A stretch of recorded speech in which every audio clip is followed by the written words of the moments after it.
Hello student, I am Sonam. Welcome back to my YouTube channel Apna Vidyalaya. आज के इस video में हम आप सभी को बताएंगे क्लास 10 हिंदी के सभी महत्वपूर्ण वायरल प्रश्न, वो भी उत्तर के साथ, जो कि आप सभी के 16 फरवरी हिंदी के पेपर में बिल्कुल 100% गारंटी है, पक्का आएगा। ठीक है, अगर आप लोग इन सभी क्वेश्चन को तैयार कर लेते हो तो आप सभी का हिंदी में 70 में 70 पूरा नंबर आएगा। और आप लोग हिंदी में बस इतना पढ़ लीजिए जितना हम आप सभी को इस वीडियो में बताएंगे, तो आप सभी लोग हिंदी में टॉप करोगे, ये मेरी 100% गारंटी है। ठीक है, यहाँ पे हम आप सभी को हिंदी के पेपर की पूरी 70 में 70 की तैयारी कराएंगे। जितने भी आप सभी के पेपर में क्वेश्चन आते हैं सभी क्वेश्चन इस वीडियो में बताएंगे, और जितने भी क्वेश्चन बताएंगे सभी बिल्कुल महत्वपूर्ण और वायरल प्रश्न है। ठीक है, इससे बाहर आप सभी के बोर्ड एग्जाम में कोई भी क्वेश्चन नहीं आएगा, तो आप लोग इस वीडियो को बिना स्किप के लास्ट तक देखिएगा। ठीक है, तभी आप सभी को सभी इंपॉर्टेंट क्वेश्चन समझ में आएंगे।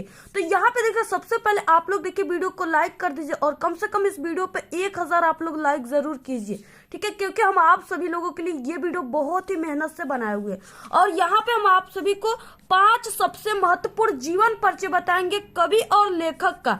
ठीक है, बिल्कुल लिख करके पूरे के पूरे उत्तर के साथ टॉपर किस तरह से जीवन परिचय बोर्ड एग्जाम में लिखते हैं, जिससे उनको पूरे के पूरे यानी 5++ यानी कि यहाँ पे 10 नंबर उनको मिलता है। ठीक है, और यहाँ पे हम आपको जो 5 जीवन परिचय बताएंगे वो 101% गारंटी है कि वो आप सभी के बोर्ड एग्जाम में 16 फरवरी को बिल्कुल छपे रहेंगे। ठीक है, तो पहले हम आप सभी को 25 सबसे महत्वपूर्ण बहुविकल्पी प्रश्न बताएंगे, जो कि आप सभी के बोर्ड एग्जाम में 101% गारंटी की छपे रहेंगे, क्योंकि ये क्वेश्चन जितने भी हम बताएंगे सभी very very most important question है। तो सबसे पहला क्वेश्चन है, सेवा सदन कृति के लेखक है। ठीक है, ये क्वेश्चन बहुत बार आया हुआ है, यानी हर साल आने वाला ये क्वेश्चन है। तो यहाँ पे पहला ऑप्शन है जयशंकर प्रसाद, दूसरा है श्याम सुंदर दास। ठीक है, तीसरा ऑप्शन है जयप्रकाश भारती, और चौथा ऑप्शन है मुंशी प्रेमचंद। तो यहाँ पे देखिए जो सेवा सदन है, ठीक है, इस कृति के जो लेखक है, ठीक है, वो कौन है? मुंशी प्रेमचंद है। सेवा सदन, गोदान, ये सब के लेखक कौन है? मुंशी प्रेमचंद है। ठीक है, रंगभूमि, कर्मभूमि, इनके अनेक प्रमुख रचनाएं हैं, आप लोग सभी को तैयार कर लीजिए। नेक्स्ट है बहुविकल्पी क्वेश्चन, जो कि वेरी मोस्ट इम्पोर्टेंट है। ठीक है, और जितने भी यहाँ पे हम क्वेश्चन बता रहे हैं सब आप सभी के, यानी जैसा आपका हिंदी का पेपर आएगा, हिंदी में जिस तरह से क्वेश्चन आएंगे उस टाइप के क्वेश्चन हम आप सभी को बता रहे हैं। यहाँ पे दूसरा क्वेश्चन है, निम्नलिखित में से कोई एक कथन सही है, उसे पहचान कर लिखिए। ठीक है, तो यहाँ पे देखिए इसमें पहला है हंस पत्रिका के संपादक महादेवी वर्मा है। उसके बाद दूसरा है क्या भूलूं क्या याद करूं, हरिवंश राय बच्चन की आत्मकथा है। ठीक है, तो यहाँ पे देखिए ये ऑप्शन बिल्कुल सही है।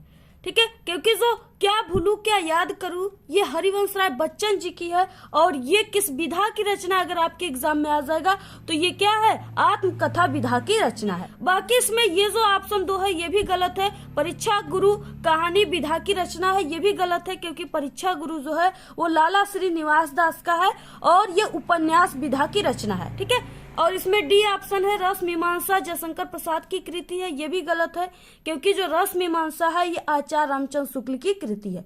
तो देखिए जो हम 2 आपको यहाँ पे बताई वो भी इम्पोर्टेंट है। ठीक है, आप लोग इसको भी तैयार रखिए। तो यहाँ पे ये दोनों भी गलत है, ऑप्शन क्या है? बी वाला राइट है। नेक्स्ट क्वेश्चन है तीसरा, गेहूं और गुलाब किसकी रचना है? ठीक है, पहला ऑप्शन है महादेवी वर्मा का, दूसरा ऑप्शन है राम वृक्ष बेनीपुरी का, सी ऑप्शन है हजारी प्रसाद द्विवेदी का, और डी ऑप्शन है जैनेन्द्र कुमार का। ठीक है, तो यहाँ पे ऑप्शन कौन सा सही हो जाएगा? Option B. ठीक है, यानी कि जो गेहूं और गुलाब है वो राम वृक्ष बेनीपुरी की रचना है। उसके बाद नेक्स्ट है चौथा क्वेश्चन, जो कि वेरी मोस्ट इम्पोर्टेंट है और 100% गारंटी है आप सभी के एग्जाम में आने का। तो यहाँ पे चौथा है कि भाषा योग वासिष्ठ के लेखक हैं। पहला ऑप्शन है राम प्रसाद निरंजनी, दूसरा है ठीक है किशोरी लाल, और सी ऑप्शन है जयशंकर प्रसाद, डी ऑप्शन है आचार्य रामचंद्र शुक्ल। ठीक है, तो भाषा योग वासिष्ठ के लेखक जो हैं वो राम प्रसाद निरंजनी है, ऑप्शन ए राइट है। इसके बाद नेक्स्ट क्वेश्चन है 5वां, देखिए बहुत ही इंपॉर्टेंट क्वेश्चन है, जितना भी क्वेश्चन बता रहे सभी छपे रहेंगे आप सभी के पेपर में। लहरों के राजहंस के लेखक हैं। ठीक है, पहला ऑप्शन है प्रेमघन, दूसरा गुलाब राय, सी ऑप्शन है प्रेमचंद। ठीक है, डी ऑप्शन है मोहन राकेश। लहरों के राजहंस जो है वो मोहन राकेश का ठीक है रचना है। इसके बाद नेक्स्ट क्वेश्चन है 6वां, आकाशदीप किस विधा की रचना। अब यहाँ पे देखिए विधा पूछ रखा है, ठीक है, यानी आकाशदीप कहानी है, नाटक है, उपन्यास है, ठीक है, या संस्मरण है। तो यहाँ पे देखिए आकाशदीप किसकी रचना है और किस विधा की रचना है, आपको यहाँ पे हम दोनों बताएंगे। पहला ऑप्शन है यहाँ पे राजेंद्र प्रसाद का उपन्यास है, ठीक है, ये गलत है। इसके बाद भवानी प्रसाद मिश्र की कहानी है, ये भी गलत है। नेक्स्ट है धर्मवीर भारती की संस्मरण है, ये भी गलत है, ठीक है। ऑप्शन यहाँ पे डी जयशंकर प्रसाद की कहानी है, ये क्या है, सही है, क्योंकि जो आकाशदीप है, ठीक है, ये किसका है, जयशंकर प्रसाद की कहानी है, कहानी विधा की रचना है। नेक्स्ट है क्वेश्चन 7वां, द्विवेदी युग की कलावधि है या समावधि है। तो यहाँ पे देखिए 4 ऑप्शन है। पहला ऑप्शन है 1850 ईस्वी से 1900 ईस्वी तक, ऑप्शन है 1900 ईस्वी से 1918 ईस्वी तक, ठीक है। तो ये ऑप्शन क्या है, राइट ऑप्शन है। नेक्स्ट क्वेश्चन है 8वां, कामायनी महाकाव्य के रचयिता हैं। पहला ऑप्शन है रामधारी सिंह दिनकर, ठीक है, दूसरा है भारतेंदु हरिश्चंद्र, सी ऑप्शन है जयशंकर प्रसाद और डी ऑप्शन है केशव दास, ठीक है। तो यहाँ पे देखिए जो कामयानी है ये जयशंकर प्रसाद का महाकाव्य है, ये बहुत ही इंपॉर्टेंट है, आप लोग इसको जरूर तैयार रखिए, ठीक है, क्योंकि ये हर साल आपके एग्जाम में आता है और सबसे इम्पोर्टेंट ये रचना है, आप लोग इसको जरूर तैयार कर लीजिए। नेक्स्ट 9 क्वेश्चन, परशुराम की प्रतीक्षा कृति के लेखक हैं, ठीक है, कौन है, श्रीधर पाठक पहला ऑप्शन, दूसरा है महादेवी वर्मा, सी ऑप्शन गुलाब राय, ठीक है, डी ऑप्शन है रामधारी सिंह दिनकर। तो परशुराम की प्रतीक्षा जो है, ठीक है, ये रामधारी सिंह दिनकर की रचना है, आप लोग इसको तैयार रखिए। जितना भी क्वेश्चन बता रहा सब बहुत ही इंपॉर्टेंट है, ठीक है। इसके बाद 10वां क्वेश्चन है साकेत महाकाव्य के रचनाकार हैं। तो यहाँ पे ऑप्शन पहला है सुमित्रा नंदन पंत, सूरदास, ठीक है, मैथिली शरण गुप्त और अशोक वाजपेयी। तो साकेत है ये महाकाव्य है, किसका है, मैथिली शरण गुप्त का है, ऑप्शन सी राइट है। नेक्स्ट है लिखाई शब्द में प्रत्यय है, ठीक है। तो यहाँ पे देखिए पहला ऑप्शन है ली, ठीक है, बी ऑप्शन है आई और सी ऑप्शन है ई और डी ऑप्शन है ई, ठीक है। तो यहाँ पे देखिए प्रत्यय का मतलब क्या होता है कि कोई भी वर्ड के पीछे लगने वाले शब्द को प्रत्यय कहते हैं। इसमें पीछे क्या लगा है, ख में क्या है, आ की मात्रा है, ठीक है, और यहाँ पे बड़ी ई है, तो यानी इसके पीछे क्या लगा है, आई, तो यहाँ पे बी ऑप्शन सही है, ठीक है। लिखाई, चढ़ाई, लंबाई, जो भी इस तरह से आए उसमें क्या लगेगा, आई लगेगा प्रत्यय।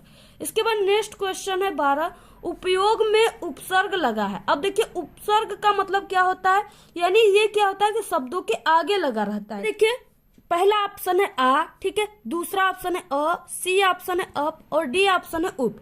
तो यहाँ पे आगे हमने बताया उपसर्ग का मतलब, यानी इसमें क्या लगा है, उप जो है ये क्या है, उपसर्ग है, ठीक है। तो यहाँ पे उप कौन सा है, ऑप्शन डी। आप सभी के हिंदी में इस बार 20 MCQ क्वेश्चन आ रहे हैं, ठीक है। तो आप सभी के 20 इंपॉर्टेंट MCQ क्वेश्चन में क्या क्या है, गद्य से आएंगे, ठीक है, और पद्य से आएंगे। इसके अलावा हिंदी व्याकरण से कम 10 नंबर का क्वेश्चन आ रहा है और 10 नंबर का गद्य और पद्य से आ रहा है, यानी 5-5 नंबर का। तो आप सभी को इसमें हिंदी व्याकरण को भी तैयार रखना है, ठीक है। अगर आप लोग हिंदी व्याकरण नहीं तैयार करोगे तो आपका 10 नंबर चला जाएगा। तो आप सभी का जो हिंदी व्याकरण है वो भी इस बार बहुविकल्पी क्वेश्चन के रूप में कर दिया गया है। यहाँ पे देखिए 13 क्वेश्चन है, सह का उपसर्ग है, ठीक है। तो यहाँ पे पहला है सुंदर, दूसरा है संस्कार, ठीक है, सी है सहयोगी और इनमें से कोई नहीं। तो यहाँ पे उपसर्ग का मतलब आगे लगने वाला शब्द, यानी सह किसमें लगा हुआ है, स और ह, तो वो यहाँ पे ऑप्शन सी यानी सहयोगी में लगा हुआ है, ठीक है।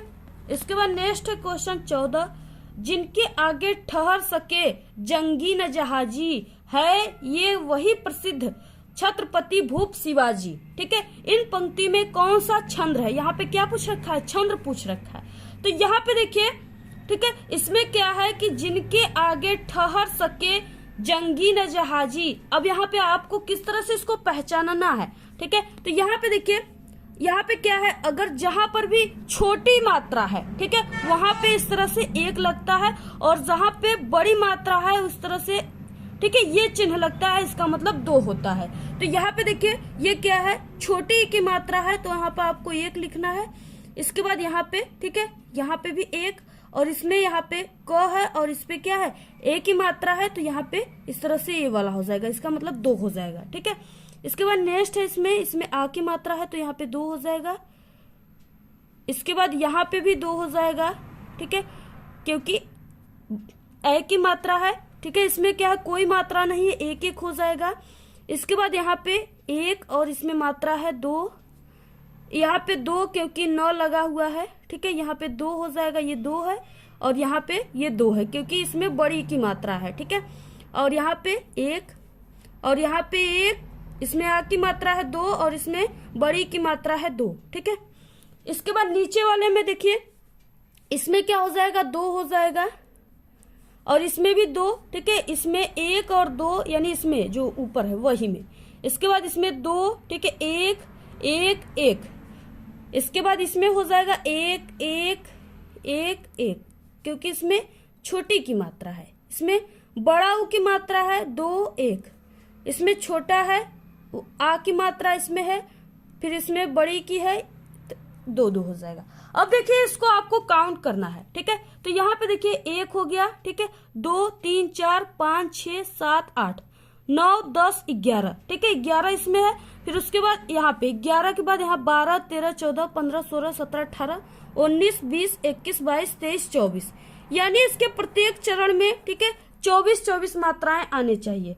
अब यहाँ पे इसमें भी देखिए 2 2 4 1 5 6 7 8 9 10 11 12 13 14 15 16 17 18 19 20 21 22 23 24, यानी दोनों में क्या है 24 24 मात्राएं हैं, यानी ये क्या है रोला छंद्र है। कौन सा छंद्र है? रोला छंद्र है, ठीक है। रोला में क्या होते हैं 4 चरण होते हैं और प्रत्येक चरण में इसके 24 मात्राएं होती है। इसके बाद नेक्स्ट है 15 क्वेश्चन। हरिपद कोमल कमल से इस पंक्ति में कौन सा अलंकार है, ठीक है। तो यहाँ पहला ऑप्शन है रूपक अलंकार, दूसरा उपमा अलंकार, तीसरा है उत्प्रेक्षा अलंकार और कोई नहीं, ठीक है। तो यहाँ पे हरिपद कोमल कमल से यहाँ पे क्या है कि तुलना के भाव है, क्या है तुलना की गई है, इसलिए यहाँ पे उपमा अलंकार है, ठीक है। नेक्स्ट क्वेश्चन है 16 हास्य रस का स्थायी भाव है। ये क्वेश्चन देखिए जरूर आएगा, ठीक है। करुण रस का और हास्य रस का दोनों का आप सभी के एग्जाम में आएगा, दोनों में से किसी एक का। तो अगर आपको तैयार है, याद है, तो आप लोग इसको सही राइट मार्क करके ऑप्शन आओगे, ठीक है। तो यहाँ पे देखिए हास्य रस का स्थायी भाव है, पहला है हास, दूसरा करुण, वीर, सिंगार, ठीक है। तो हास्य रस का क्या है हास है, और अगर आ जाता करुण रस का तो शोक होता है, क्या होता है शोक होता है, ठीक है। आप लोग दोनों को तैयार रखें। इसके बाद देखिए नेक्स्ट क्वेश्चन है 17 नवरत्न में कौन सी समास है, क्योंकि आप सभी के क्लास 10th में समास भी आएंगे, ठीक है। तो यहाँ पे देखिए 3 ऑप्शन है, द्वंद्व समास, तत्पुरुष समास, द्विगु समास और कर्मधारय समास। अब यहाँ पे देखिए नवरत्न, इसका मतलब क्या है कि इसमें ये संख्यावाचक है, ठीक है, क्योंकि नवरत्न का मतलब हो जाएगा 9 रत्नों का समूह। तो जहाँ पे संख्यावाचक होता है यानी गिनती बनाने की समूह रहता है, ठीक है, गिनती बनाने वाला मतलब संख्यावाचक रहता है, वहां पे क्या होता है, वहां पे द्विगु समास होता है। जैसे चौराहा हो गया यानी 4 राहों का समूह, तो वो भी द्विगु समास हो जाएगा, ठीक है। अगर त्रिफला आ गया तो 3 फलों का समूह, ये भी द्विगु समास हो जाएंगे। तो आप लोग इसको तैयार रखिए। नेक्स्ट है 18 क्वेश्चन, हानि लाभ में कौन सा समास है, ठीक है। देखिए आप सभी लोगों के लिए हम कितना मेहनत कर रहे हैं, तो आप लोग का भी कर्तव्य होता है कि आप लोग इस वीडियो को अपने सभी दोस्तों में व्हाट्सएप ग्रुप पे जरूर शेयर कीजिए, ठीक है। और आप लोग को जिस टॉपिक पे चाहिए वीडियो आप लोग कमेंट कीजिए और अपनी अच्छी अच्छी प्यारी कमेंट कीजिए। क्लास 10th हिंदी की संपूर्ण तैयारी हमारे चैनल पे करा दी गई है, ठीक है। सभी इंपॉर्टेंट और वायरल क्वेश्चन, सभी मॉडल पेपर, पूरी की पूरी हिंदी समाप्त कर दी गई है हमारे चैनल पे। अगर आप लोग नहीं देखे हो तो हम हिंदी की प्लेलिस्ट बनाए हैं, ठीक है, वहां से जाकर आप लोग सभी क्वेश्चन को देख लीजिए, वरना आप लोग बहुत पछताओगे, ठीक है। क्योंकि आपके पास जो भी समय है आप लोग उन समय में अगर उस वीडियो को देख लोगे तो आपको एक ही वीडियो में सब कुछ समझ में आ जाएगा। हम इतना अच्छा से आप सभी को बताते हैं और जो क्वेश्चन बताते हैं वो आप सभी के बोर्ड एग्जाम में 100% गारंटी जरूर छपे रहेंगे, ठीक है। तो अगर आप लोग अभी तक नहीं देखे हो तो अभी भी आपके पास थोड़ा बहुत समय है, आप लोग उन सभी वीडियो को जाकर के तुरंत प्लेलिस्ट से देख लीजिएगा, ठीक है। तभी आपका हिंदी में 70 में 70 नंबर आएगा, अगर आप लोग सभी क्वेश्चन जितने भी वायरल क्वेश्चन हमारे चैनल पे तैयार कर लोगे तब। तो यहाँ पे हानि लाभ में कौन सा समास है, ठीक है, कर्मधारय है, द्वंद्व है, द्विगु है या कोई नहीं है। तो यहाँ पे देखिए हानि लाभ, इसमें क्या है, इसका हो जाएगा हानि और लाभ, यानी इसमें क्या हो जाएगा, और शब्द का लोप हो जाएगा। तो यहाँ पे क्या हो जाएगा, जहां पे और शब्द का लोप होता है वो द्वंद्व समास होता है। Option B right. नेक्स्ट है 19 क्वेश्चन, जो कि बहुत ही मोस्ट इंपॉर्टेंट क्वेश्चन है, ठीक है, और 100% गारंटी आपके एग्जाम में आने का। वो है कि कुआं का तत्सम है। तो पहला कूल, ठीक है, दूसरा है कपोत, सी है कटु और डी है कूप। तो कुआं का क्या हो जाएगा, कूप हो जाएगा। कई बार आया हुआ है, कम से कम 10 बार से भी अधिक बार आया हुआ है ये क्वेश्चन, जरूर तैयार कर लीजिए। नेक्स्ट है 20वां क्वेश्चन, सरोज, पंकज, जलज, नीरज, ठीक है, किसकी पर्यायवाची शब्द है। तो यहाँ पे जल की है, कमल की है, कोयल की है या बादल की है। तो यहाँ पे देखिए सरोज, ठीक है, पंकज, जलज, ये सब क्या है, कमल की पर्यायवाची है। जैसे यहाँ पे देखिए जल, ठीक है, और इसमें ज लगा हुआ है। जहां पर भी अगर आप लोग देखिए जल का जो पर्यायवाची अगर आपको याद है तो आप लोग, ठीक है, कमल के पर्यायवाची को लिख सकते हो। जल के पर्यायवाची में अगर आप लोग ज लगा दोगे, ठीक है, सभी के लास्ट में, तो वो कमल के पर्यायवाची बन जाए। देखिए जैसे नीर जो है, ठीक है, ये क्या है, जल का पर्यायवाची है, इसमें हमने ज लगा दिया, ये कमल की पर्यायवाची बन गया। तो इस तरह से आप सभी को याद कर लेना है आप लोग, ठीक है। पानी के पर्यायवाची में यानी जल के पर्यायवाची में आप सभी लोग अगर द लगा दोगे तो वो बादल की पर्यायवाची बन जाएगा, ठीक है, इस तरह से लास्ट में।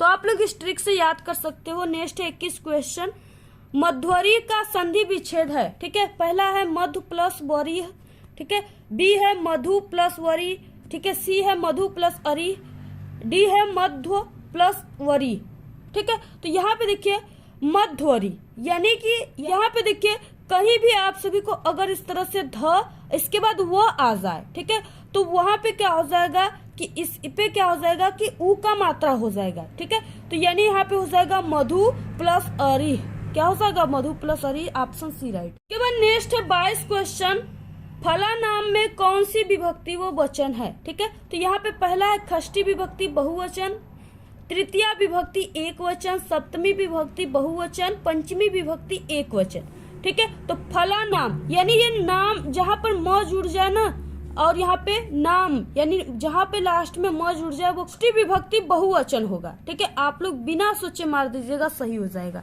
इसके बाद नेक्स्ट है 23 क्वेश्चन, अपठत धातु रूप में कौन सी लकार पुरुष व वचन है, ठीक है। तो यहाँ पे देखिए ऑप्शन ए है लिट लकार मध्यम पुरुष एक वचन, लंग लकार प्रथम पुरुष, ठीक है, एक वचन, लोट लकार उत्तम पुरुष बहुवचन, कोई नहीं। तो यहाँ पे जहां पर भी अ आ जाए, जैसे अहसत, ठीक है, इस तरह से आ गया, अपठत, अगच्छत, इस तरह से जहां भी अ आ जाए वहां पे आप लोग बिना सोचे लंग लकार, ठीक है, मार दीजिएगा। और उसमें कौन सा पुरुष वचन है वो आपका दिया रहेगा। तो इसमें क्या है, अपठत में लंग लकार है, प्रथम पुरुष है और एक वचन है, ठीक है। तो ये हो गया, ये पूरे 23 क्वेश्चन है। अगर आप लोग इस 23 क्वेश्चन को तैयार कर लेते हो तो आप सभी का 20 नंबर बिल्कुल पक्का है। आपको डेली 20 बहुविकल्पी क्वेश्चन हिंदी का बताते हैं।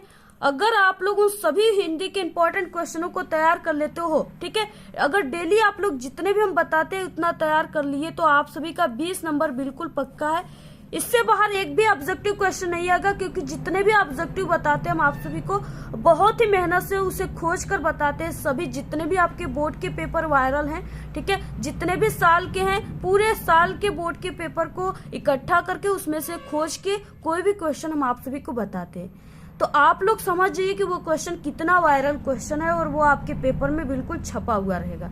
तो इसलिए देखिए आप लोग हमारे चैनल से स्टडी कीजिए, सभी इंपॉर्टेंट क्वेश्चन जितने भी हिंदी का बताए सभी को तैयार कर लिए तो आपका 70 में 70 बिल्कुल पक्का है। तो ये थे ऑब्जेक्टिव क्वेश्चन। इसके बाद हम आप सभी को सभी इंपॉर्टेंट जीवन परिचय बिल्कुल लिख करके काफी अच्छे तरीके से बताएंगे। देखिए सबसे पहले यहाँ पे आप सभी को, ठीक है, हम जयशंकर प्रसाद का बताएंगे, इसके बाद आपको आचार्य रामचंद्र शुक्ल का, ठीक है, उसके बाद कवि का बताएंगे। तो यहाँ पे प्रश्नोत्तर संख्या आपको इस तरह से लिखना है और यहाँ पे जयशंकर प्रसाद, और यह आप सभी के बोर्ड एग्जाम में 5 नंबर का आता है, ठीक है। और कल का जो मॉडल पेपर बताया था उसमें भी ये जीवन परिचय आया हुआ है। तो यहाँ पे संक्षिप्त परिचय, ठीक है, नाम जयशंकर प्रसाद, जन्म स्थान 1889 ईस्वी। देखिए इनका 1889 या 90 आप लोगों को दोनों सन आपके बुक में, ठीक है, या कहीं पर भी आप लोग सर्च करोगे तो आपको दोनों सन दिखाई देंगे। तो इसलिए आप लोग यहाँ पे, ठीक है, दोनों में से कोई एक सन को लिख सकते हो, राइट होगा, ठीक है। और काशी वाराणसी में इनका जन्म हुआ था। पिता का नाम देवी प्रसाद, रचनाएं में कामायनी, ठीक है। लहर झरना, मृत्यु 1937 ईस्वी में हो गई थी। यानी एक जो टॉपर स्टूडेंट जीवन परिचय बोर्ड एग्जाम में लिखता है वो इस तरह से बॉक्स बनाकर लिखता है, और इस तरह से अगर बॉक्स बनाकर लिखोगे तभी वो राइट होगा, ठीक है, तभी आपको टीचर पूरे नंबर देंगे। तो यहाँ पे आपको जीवन परिचय हेडिंग डालना है, ठीक है। इसके बाद देखिए, जयशंकर प्रसाद का जन्म काशी के एक प्रतिष्ठित वैश्य परिवार में सन 1889 ईस्वी में हुआ था। इनके पिता का नाम देवी प्रसाद था तथा माता का नाम मुन्नी देवी था। बचपन में ही पिता की मृत्यु हो जाने के कारण जयशंकर प्रसाद की प्रारंभिक शिक्षा घर पर ही हुई। घर पर ही इन्होंने हिंदी, संस्कृत, उर्दू, फारसी, ठीक है, भाषा का गहन अध्ययन किया। इनका बचपन तो सुख में बीता, किंतु बाद में इनको अत्यधिक कठिनाइयों का सामना करना पड़ा। इनका जीवन बड़ा ही संघर्षशील था। अल्प अवस्था में ही क्षय रोग से ग्रस्त होकर के सन 1937 ईस्वी में स्वर्ग सिधार गए। रचनाएं में, ठीक है, कामयानी, लहर, तितली, ये सब इनकी प्रमुख रचना है। आप लोग रचनाओं को जरूर लास्ट में लिखिएगा, आपको इसके भी 2 नंबर मिलेंगे, ठीक है, और 3 नंबर जीवन परिचय पर मिलेगा। तो आप लोग इसको तैयार कर लीजिए। देखिए यहाँ पे आचार्य रामचंद्र शुक्ल का जीवन परिचय, जो कि वेरी मोस्ट इम्पोर्टेंट है, और अगर आप लोग 2 तैयार कर लिए तो उसमें से एक आप सभी के बोर्ड एग्जाम में जरूर आएंगे। तो यहाँ पे देखिए टॉपर किस तरह से लिखते हैं, ठीक है, क्योंकि आई एम ए टॉपर, तो जितना भी हम आप सभी को तरीका बताएंगे सभी बेस्ट तरीका रहेंगे, और अगर आप लोग उस तरीका से लिखोगे निबंध या जीवन परिचय तो आपको पूरे नंबर मिलेंगे, ये मेरी 100% गारंटी है। तो यहाँ पे देखिए जीवन परिचय आपको हेडिंग डालना है और यहाँ पे बॉक्स बना लेना है। इसमें भी आप सभी को वही चीजें लिखना है। नाम में जो भी आप लोग लिख रहे हो, लेखक का उसका नाम आचार्य रामचंद्र शुक्ल, जन्म 1884 ईस्वी, जन्म स्थान बस्ती जिले के अगोना नामक गांव में हुआ था। पिता का नाम चंद्रबली शुक्ल, ठीक है, और रचनाएं चिंतामणि है, त्रिवेणी भी इन्हीं की रचना है। मृत्यु 1941 ईस्वी को हो गया था। अब यहाँ पे जीवन परिचय, हिंदी के प्रमुख साहित्यकार आचार्य रामचंद्र शुक्ल का जन्म, ठीक है, 1884 ईस्वी में बस्ती जिले के अगोना नामक गांव में हुआ था। देखिए बहुत ही हम सरल तरीके से आप सभी को बता रहे हैं, ठीक है। इनके पिता का नाम चंद्रबली शुक्ल था तथा माता का नाम विभासी था, ठीक है। इनकी प्रारंभिक शिक्षा हमीरपुर में हुई। 1921 ईस्वी में मिर्जापुर के मिशन स्कूल से हाई स्कूल की परीक्षा उत्तीर्ण की। गणित में कमजोर होने के कारण इंटर की परीक्षा नहीं दे पा सके, ठीक है। कुछ दिनों तक नागरिक परिचारिका सभा पत्रिका का संपादन किया। स्वास्थ्य का दौरा पड़ने के कारण 1941 ईस्वी में इनका निधन हो गया। इनकी प्रमुख रचनाएं चिंतामणि, त्रिवेणी, ठीक है, रस मीमांसा आदि है। तो इस तरह से आपको लिखिए, ये मोस्ट इम्पोर्टेंट है कवि परिचय में, ठीक है, महादेवी वर्मा का जीवन परिचय। तो यहाँ पे आपको इस तरह से ही लिखना है, बॉक्स बनाकर, नाम में महादेवी वर्मा, जन्म स्थान, ठीक है, 1907 ईस्वी फर्रुखाबाद में, पिता का नाम गोविंद प्रसाद, रचनाएं यामा निहार, मृत्यु 1987 ईस्वी को हो गया था। तो यहाँ पे आधुनिक मीरा के नाम से प्रसिद्ध, क्या आपको यहाँ पे टाइटल के टाइप से जरूर लिखना है, ठीक है। ये देखिए कितना अच्छा हम यहाँ पे टाइटल लिखेंगे। आधुनिक मीरा के नाम से प्रसिद्ध महादेवी वर्मा का जन्म 1907 ईस्वी में उत्तर प्रदेश के सुप्रसिद्ध नगर फर्रुखाबाद में हुआ था। इनके पिता का नाम गोविंद प्रसाद तथा माता का नाम हेमरानी देवी था। बहुत ही इंपॉर्टेंट ये जीवन परिचय हम लिख दे रहे हैं कि आपके पेपर में जरूर आएगा, ठीक है। आपके देखिए जो टीचर होते हैं, ठीक है, वो हिंदी के सिर्फ आप सभी के जीवन परिचय में ये बॉक्स को देखते हैं, और ये बॉक्स में अगर आप लोगों ने सब चीज अच्छा लिखा हुआ है, बिल्कुल सही, तो आपको 5 नंबर पूरे के पूरे देकर जाएंगे, क्योंकि इतना बड़ा जीवन परिचय आप सभी के टीचर कभी भी नहीं पढ़ते, सिर्फ इसी बॉक्स को ही पढ़ते हैं, ठीक है। तो यहाँ पे देखिए, इनकी माता एक धार्मिक स्वभाव की महिला थी। इनकी प्रारंभिक शिक्षा इंदौर में तथा उच्च शिक्षा प्रयागराज में हुई, ठीक है।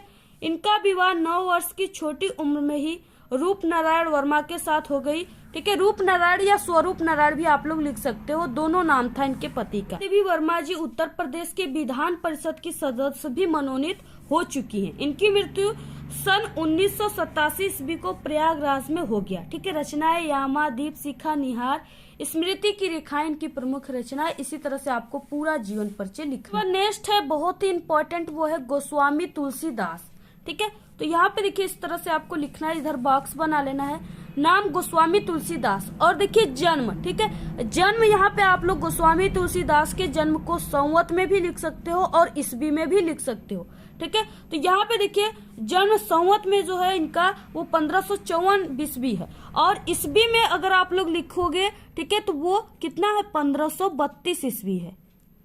कितना है 1532 ईस्वी, ठीक है। इसके बाद यहाँ पे स्थान राजापुर बांदा, पिता का नाम आत्माराम दुबे, ठीक है, रचनाएं रामचरितमानस। और मृत्यु, अब देखिए मृत्यु यहाँ पे संवत में 1680 ईस्वी में हुआ था, और अगर आप लोग ईस्वी में लिखोगे, ठीक है, तो वो 1623 ईस्वी में हुआ था।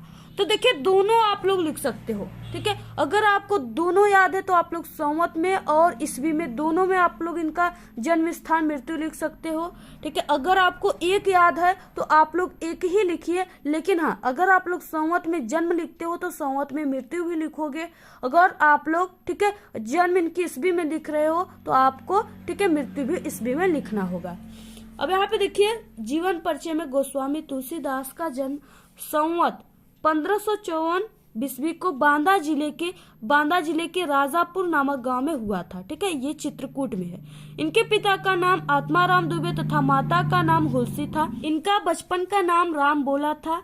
ये सरयू पारिल ब्राह्मण थे। इनके माता पिता इनको बचपन में ही त्याग दिए थे, क्योंकि इनके मुख में, ठीक है, जब ये जन्म लिए थे तभी इनके मुख में दांत पाए गए थे, जिससे इनके माता पिता इनको राक्षस समझ के त्याग दिए थे। तब स्वामी नरहरि दास ने इनका पालन पोषण किया। इनका विवाह रत्नावली से हुआ था।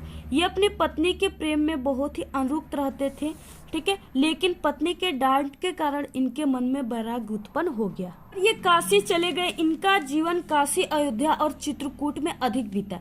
इनकी मृत्यु, ठीक है, संवत में 1680 ईस्वी काशी के 80 घाट पे हुई। इनकी रचनाएं रामचरितमानस, विनय पत्रिका, गीतावली आदि है। देखिए नेक्स्ट जो कवि परिचय में सबसे इम्पोर्टेंट है वो है मैथिली शरण गुप्त। ये भी आप सभी के एग्जाम में जरूर आएंगे। तो यहाँ पे आपको इस तरह से बॉक्स बना लेना। इसमें मैथिली शरण गुप्त जन्म स्थान, ठीक है, 1886 ईस्वी चीरगांव जिला झांसी में हुआ था। पिता का नाम सेठ रामचरण गुप्त, रचना साकेत, ठीक है, मृत्यु 1964 ईस्वी। तो यहाँ पे जीवन परिचय हेडिंग डालना है। इसके बाद देखिए जो मैथिली शरण गुप्त हैं उनको राष्ट्र कवि भी कहा जाता है। तो आपको इस तरह से लिखना है, राष्ट्र कवि माने जाने वाले कवि मैथिली शरण गुप्त का जन्म 1886 ईस्वी में चीरगांव जिला झांसी में हुआ था। इनके पिता का नाम सेठ रामचरण गुप्त तथा माता का नाम काशीबाई गुप्त था।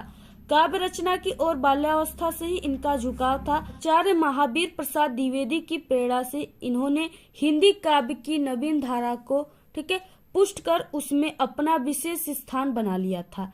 इनकी कविता में देशभक्ति एवं राष्ट्र प्रेम की भावना प्रमुख होने के कारण इन्हें हिंदी संसार ने राष्ट्र कवि नाम से पुकारा, यानी राष्ट्र कवि का सम्मान दिया। राष्ट्रपति ने इन्हें संसद सदस्य भी मनोनीत किया। भारत माता से प्रेम करने वाले भारत माता के इस महान पुत्र का निधन सन 1964 ईस्वी में हो गया, ठीक है। इस तरह से आपको देखिए टाइटल जरूर लिखना है, जो यहाँ पे हम टेलर टाइप का लिखे हैं। इसके बाद यहाँ पे रचनाएं साकेत, यशोधरा, भारत भारती, पंचवटी इत्यादि इनकी प्रमुख रचनाएं। आप लोग सभी को तैयार कर लीजिए, जितना भी इनकी रचनाएं सभी को तैयार कीजिए, क्योंकि ये रचनाएं आप सभी के बहुविकल्पी क्वेश्चन के रूप में भी आएंगे। तो आप लोग देखिए जितना भी यहाँ पे हम आपको जीवन परिचय बताए हैं सभी को तैयार कर लीजिए। आपका 10 नंबर बिल्कुल पक्का है, 5 नंबर का कवि का और 5 नंबर का लेखक का। 5 बताए उसमें से एक भी इससे बाहर नहीं आएगा, जितना आएगा इसी में से आएगा। आप लोग जरूर तैयार कर लो, ठीक है। और जैसे लिखे उसी तरह से आपको जीवन परिचय लिखना है। इस तरह से अगर आप लोग क्लास 10th हिंदी की पूरी तैयारी करते हो तो आपका 70 नंबर बिल्कुल पक्का है। हमारे चैनल पे क्लास 10th हिंदी की डेली 1 घंटे 40 मिनट 30 मिनट की डेली वीडियो आ रही है। पूरे के पूरे मॉडल पेपर, उसके सॉल्यूशन और सभी इंपॉर्टेंट गद्यांश पद्यांश, ठीक है, सभी इंपॉर्टेंट निबंध। तो अगर आप लोग नहीं देखे हो तो अगर आप लोग हमारे 3 वीडियो ही सिर्फ जो भी कल और अगले दिन के अपलोड है सिर्फ उतना ही देख लेते हो तो आपका 70 नंबर पक्का है। तो आप लोग उन सभी वीडियो को जरूर प्लेलिस्ट में जाकर देखिएगा, चैनल पे विजिट करके सभी वीडियो को देख लीजिएगा। अगर आप लोग हिंदी में कमजोर हो या किसी भी सब्जेक्ट में कमजोर हो और बोर्ड एग्जाम में पास होना चाहते हो तो हमारे चैनल पे बिना पढ़े हिंदी में पास होने की ट्रिक की वीडियो बन चुकी है, ठीक है, आप लोग यूट्यूब पे सर्च कर लीजिए, आपको जो भी वीडियो चाहिए आप लोग यूट्यूब पे सर्च कर लीजिएगा। ठीक है, जैसे हिंदी में पास होने की ट्रिक अपना विद्यालय, तो वहां पे हमारी वीडियो आ जाएगी। ठीक है, मैथ में पास होने की ट्रिक अपना विद्यालय, तो वहां पे हमारी वीडियो आ जाएगी। तो आप लोग इस तरह से सर्च करके जो भी टॉपिक आपको चाहिए, सभी क्लास 10 की पूरी तैयारी कराई जाती है। आपको जिस टॉपिक चाहिए आप लोग यूट्यूब पे सर्च कर लीजिए, वहां पे हमारी वीडियो आ जाएंगी। और इस वीडियो के लास्ट में भी आपको 4 वीडियो दिखेंगे, उस पर भी क्लिक करके आप लोग देख सकते हो। इस वीडियो को आप लोग अपने सभी दोस्तों में शेयर कीजिए। ठीक है, और आप लोग हमारे टेलीग्राम चैनल को जरूर ज्वाइन कीजिए, उसका लिंक आपको इस वीडियो के डिस्क्रिप्शन में मिल जाएगा। और आप लोग देखिए, ठीक है, अपनी प्यारी प्यारी कमेंट करना बिल्कुल मत भूलिए। आपको जिस टॉपिक पे वीडियो चाहिए जरूर कमेंट कीजिए, हम आप सभी को तुरंत वीडियो प्रोवाइड करा देंगे। आज के इस वीडियो में सिर्फ इतना ही। आपको ये वीडियो कैसा लगा? अगर वीडियो पसंद आए तो एक बड़ा सा लाइक कर दे, चैनल पे नए तो सब्सक्राइब करके बेल आइकन को जरूर प्रेस कर दे। और हमारे चैनल पे बोर्ड एग्जाम से रिलेटेड सभी ट्रिक और टिप्स की वीडियो है, अगर आप लोग नहीं देखे हो तो एक बार आप लोग हमारे चैनल पे विजिट जरूर करें। आप लोग इस वीडियो को अपने सभी दोस्तों में शेयर कीजिए, कमेंट करना बिल्कुल मत भूलिए। Thanks, all the very best, bye bye.